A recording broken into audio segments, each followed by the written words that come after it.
So the big question is this: how are leaders like you that recognize people and technology are the backbone of the company they're building continue to make progress when they have no clear idea on how to develop individuals and utilize technology in a way that helps them remain profitable?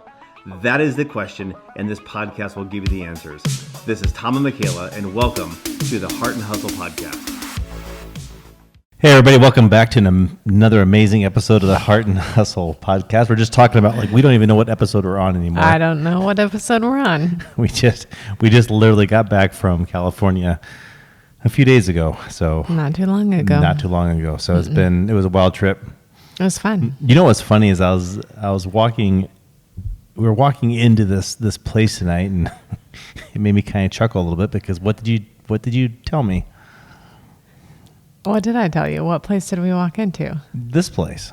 Oh, yeah? You said, I love the landscaping. Oh, I know. We got our landscaping done finally. We did. So excited about that. And then you said, hey, you got to buy some hedge clippers. I'm like, no, I don't. I think I'm good. Oh, my gosh. Okay. California kind of did it into us a little bit, so there you go. Probably not quite the PG-13 rating here this time. Definitely not. I am, wow. Probably mortified. I don't even know what to say. I am mortified right now. Anyways. The problem is those jokes roll off the tip of your tongue like they do. Nothing. Like I cannot talk without some sort of joke. No. Typically mostly inappropriate at that point in time. Always inappropriate. Anyways, we're back. You know, we have had a tremendous, I think, run with these questions from clients and customers and people, listeners, and we have a whole batch of them. But first, we want to share something with you tonight as far as the commitment of ourselves into this podcast, into this brand of what we're trying to develop. Yeah. Okay. And we have to say, we're going to go there.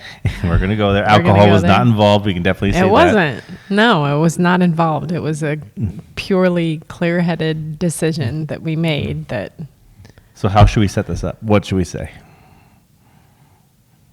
I don't know. Just blurt it out there like you do everything. So anyways, we're sitting in Oceanside, California, and we're walking up and down the street, I guess, Oceanside Street or whatever it's called. But what was it called? The main street they're walking up and down every day. I don't remember what it was called now. Yeah, I'm not sure. Mission Street, maybe? Mission, yes, that was it. So anyways, we keep walking by these tattoo places, and I've always been tattoo free. I've never had one before. I've never really even thought about getting a tattoo until kind of recently about this. And of course you talked about getting work harder for a minute. Absolutely. So yeah. Just a reminder, kind of work harder and think. But, at the end of the day, we are sitting there and inside this tattoo parlor, and there'll be pictures here, I'm sure. And we're like nervous, right? We're like, should we do this? And then we decided that we're going to do this. And then all of a sudden we found out that the tattoo artist was going to be different. Like mine was going to be different than yours.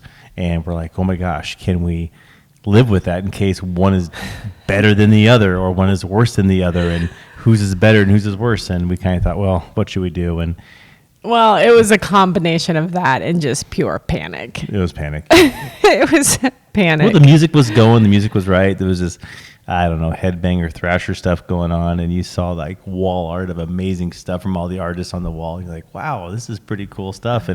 And here we are wanting to get this little tiny little thing. This.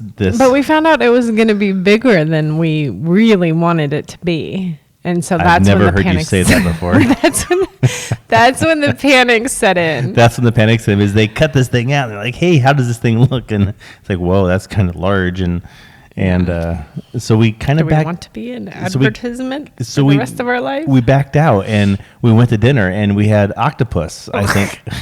We had octopus tentacles with the suction cups there, and we chopped it in half. Okay, I like calamari, but this was legit like an octopus leg or whatever tentacle. I think I got a picture, so if I do, we'll show it here. But yes, it was. It tasted like a chewy hot dog. I can still taste it. And then you got closer to the smaller like suction cups, and it was just too real for me. Yeah. I was just like, no, I can identify it's this. expensive. I can't eat it. I mean, you put you put it in your mouth and you can identify it, and it's No, just like no, can't handle that. can't do it. So, Suction anyways, cups. story goes on. We thought about it. They actually cut this piece of paper out. We kind of held it up next to a glass or the table. We kind of put it on our arm, trying to figure out what this thing looked like, and we just couldn't get it out of our heads. I know. All the next day, well, because we left, like we panicked. We were like, yeah, let's think about this for a minute. We left, and all the next day, you're like looking down at your arm. I like, was. What would this be like? What would it be like? Would I like it? Do I want it there? And it's then forever. and then we got to the point of, okay, let's go do it. And we're going to walk into the place, and we go do it. And guess what? This is like Friday night now. We're going to leave on Saturday morning. Yes. And They don't have time to do it. they have no time to do it. No They're time. booked. They're packed. Friday packed. night. They're booked. And it's amazing to me how many people are actually getting these tattoos every day, actually doing this. I mean, I had no idea, but they're just booked. Like, Yeah. you couldn't get in there. So we're like, okay, so anyways, they own like 3 or 4 locations around Oceanside. I think it's like, so we went to Frontline Tattoo. We're definitely going to tag him here. The guy was it Bud? Bud. Not Buddy, but No, Bud. Bud. Yes. He was a an super cool guy. amazing, super cool guy. I think all tattoo artists are probably super cool guys. So, anyways, we finally we drive across town, and it's like we're leaving the whole beach scene. We're now probably a mile and a half, 2 miles Inland. west. Yeah, kind of inland a little bit, and we're kind of doing a thing. And finally, we walk into this place, and we fill out the paperwork, and boom, there it is. So There it is. so we both got branded. So now what we can say is, like, any picture that we take or anything we can do, we can, hey, look at that, Heart and Hustle. There you go. So Yeah. It's so much more than just a podcast, though. it is. It's like a lifestyle. It's like a It's movement like- for us. It's like us through and through. Yeah. So Kind of amazing. Kind of sad. a lot of meetings. A lot of what? A lot of meetings for us, to us. Oh, meanings. I just said Yes. meetings. No, that too. Yeah. Good Lord. Meeting after meeting after meeting after meeting. But I was a bleeder. I mean, you weren't too bad. I bled. Well, every time you get poked, you bleed. You're a bleeder. I'm Yeah. not so much. No, you're not so No. much.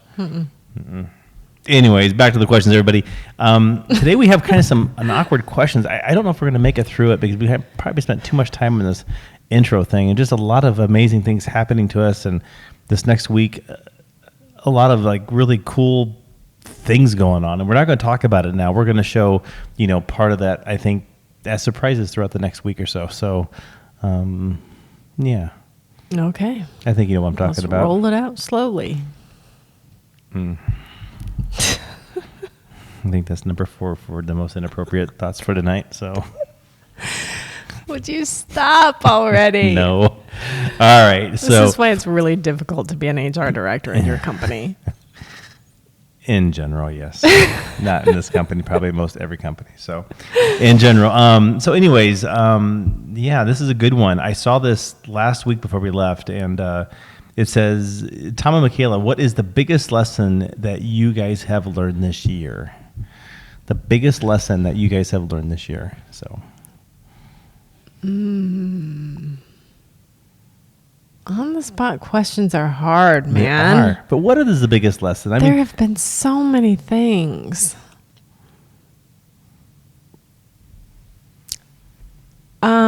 You know what? For me, I think it has been, it's okay to fail. You fail, you get back up. You keep going. You fail, you get back up. You keep going. You fail, you get back up. You keep going. And you keep going. And you keep going. And talk to me more. good things happen. Good things happen when you keep going. True.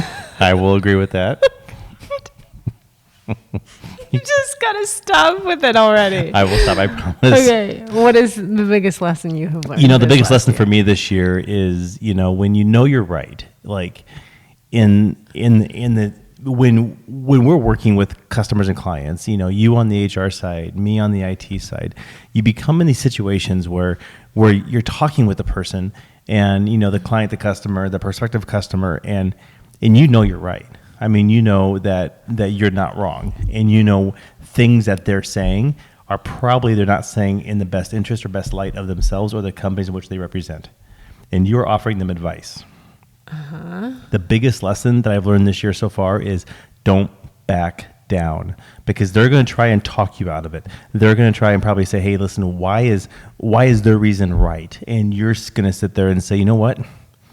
Based on my professional judgment and everything I've done so far inside all these decades, I know where you're going, and I know the path that you're going on, and I know the corner that you're going to take before you turn it. So don't back down as who you are as far as what you're saying, because what you know is right, but you have to be so empathetic of their feeling because they just don't know that they're wrong yet. Well, and sometimes, it's like parenting. Sometimes you just have to let the kid learn the lesson through natural consequences. That's absolutely correct. Be there for them when something does happen, and when they're like, oops, you told me this. Yup. You dumb fucked up. I told you this, but it's okay. Like, lesson learned. Let's move on. Mm-hmm. Yeah. That is probably the biggest lesson that I learned this year. Is I have had a knack, I think, over my career and even probably the past 5 or 6 years where, heartfelt, I understand the point of view at which they're coming from. And it's like arguing with, I can take this back to she's 17 now. And at the time she was, probably 9 or 10 or 11. But my second child, I would get not in an argument with her, but kind of that whole dad-daughter thing going on. And the reality is I understood her point of view. I understood exactly what she said, and I understood where she was going with it. And by God, she's an amazing, talented, smart kid. But the reality is she was wrong. But I had thought to myself, I understood where she was going, where I started to believe her thought process. So therefore, it's like, maybe she's right, but no, she's wrong. Does that make sense? Yeah, no. Yes, but no. She is a 17. You can understand somebody's point of view and why they think the way they think and still disagree. Yes, but there's times when you understand their point of view and it makes you second guess your point of view because now you're starting to understand theirs. That happens to me a lot. Yes, it does. And that happens to me a lot. And that is the lesson. Because you're not always in... What was that noise? I don't know. Did you like...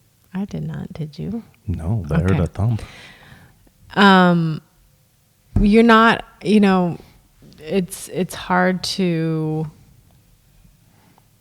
You're not there. You're not in their shoes. You're not, you don't have the full 100% picture. And you're like, well, okay, maybe they have the point. Or maybe if they try this, it'll work out for them. Or I don't know. So, yeah. Just say good luck with that and move on. Just say, I'll be here when you fall. Yeah. Sometimes it goes okay. Usually. But at the end of the day, it really doesn't matter anyways, does it? Life goes on. Well, yeah.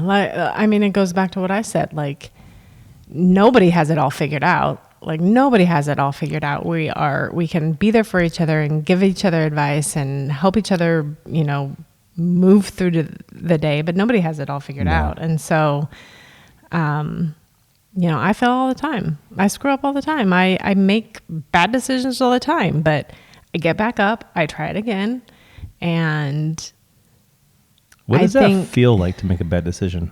Don't tell me you don't know the answer to that.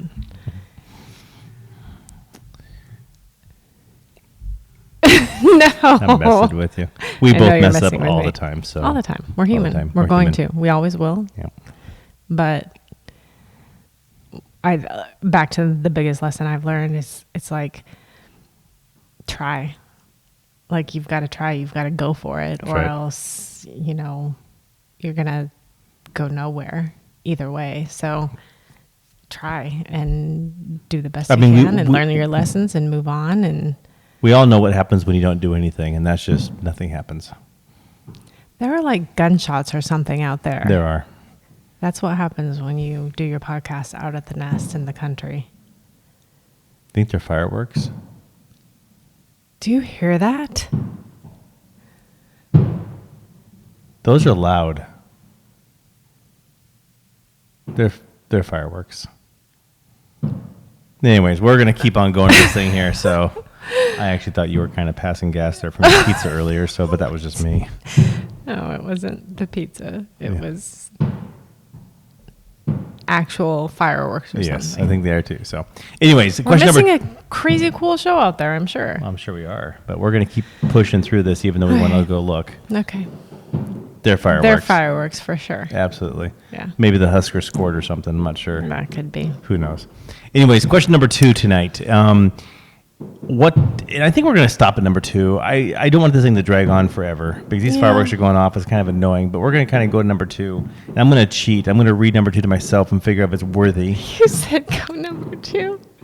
Okay, move on. Okay. What 2 qualities can a young leaders develop to make them more effective and have a greater influence? What 2 qualities can a young leader develop to make them more effective and have a greater influence? This is super easy. Then you go for it, buddy. You go for it. No, I went first last time. Your turn. You always go first, but to the point of this question, what 2 qualities can young leaders develop? What 2 qualities can young leaders develop to make themselves more effective and have greater influence? Patience and empathy. The first 2 things that a person can develop. Or if not, maybe they're not born with it, but they have to learn it. Patience and empathy. Do you not agree with that? Okay, Gary V. No, it has nothing to do with Gary Vee. It's just common sense. Patience and empathy. Patience well, it's 2 and good empathy. ones for sure. I think in order to be a successful leader, and if you're young, you got to have a tremendous amount of patience. You do. And I think you've also got to have a tremendous amount of empathy for others. You do. I don't think it's about hustle. I don't think it's about being driven or passionate about the industry. I think it's if you're going to be a leader, not an expert in your field, but a leader of others, you got to have a tremendous amount of patience because you know that you're going to have to work with people at this point in time. Yes. And you got to have patience towards those individuals. And then you got to have a tremendous amount of empathy towards them as well. Okay. I Just totally my agree opinion. with that. But what are your 2? The if there 2 are 2? I would say are tenacity Tenacity. and humbleness. How do I spell tenacity? I don't know. Don't make me spell right now. 4 syllables ending in ITY. It could have happened. It literally could have But happened. it didn't. So It did not happen. It's okay. Case in point, sidestep. My children, the girls, Yes. there's 4 girls and a boy with me. And the girls are 8 syllables, 4 characters ending in ITY. Yes.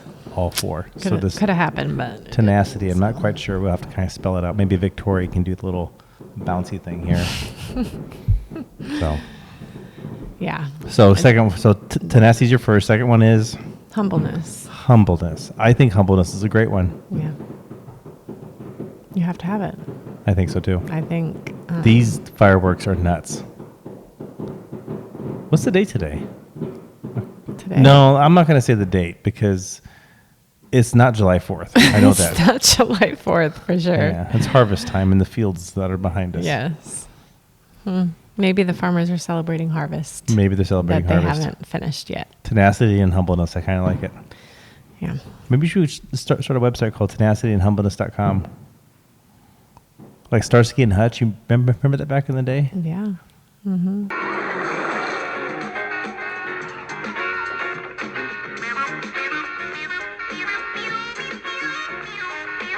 Tenacity and humbleness. We've already got a whole lot going on with Heart and Hustle, so We I do. think we'll stick with that.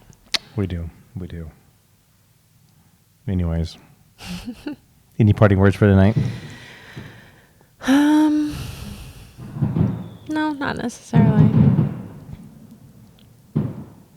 And here we are thinking, should we let the dogs out? The dogs are probably freaking out right about now. They might be. They're out there running around waiting for us to come. Yeah, I was afraid that they're going to bark, and here we got nutsos across the street. Yeah. It's like we move out to a place that, hey, we don't have any neighbors, and look at us now. Yeah, we have a full-on fireworks show happening right I'm now. hoping that folks. Victoria can edit this thing and have like little fireworks kind of going off as they're firing off in the background if she can hear them. That'd be kind of cool. It would be. Let's see if she because can't amp it's up her happening game right a little now. bit and actually see if that happens. Should we go check it out? I think we're going to go check it out. So Let's go everybody, check it out. have a great evening, night, whatever you're watching this and viewing this as. Reach out to us. Hit us up with some questions that you have. I mean, we have a bank of them, a bank of questions that we have yet to answer, and I think we're having a fun time with it. Yeah, it's And I think we got to interesting. figure out what our next tattoo is. Oh my, he's addicted now. I'm addicted. It's like goats. You can't start with just one. You just can't have one. Goats. I want a goat. I do not want a goat, dear. I want a goat. Not goat mode in my new Bronco, but goat. Okay, we'll table that one for a minute. There we go. All right, everybody. Catch you later. Have a great night, and talk to you soon. Bye.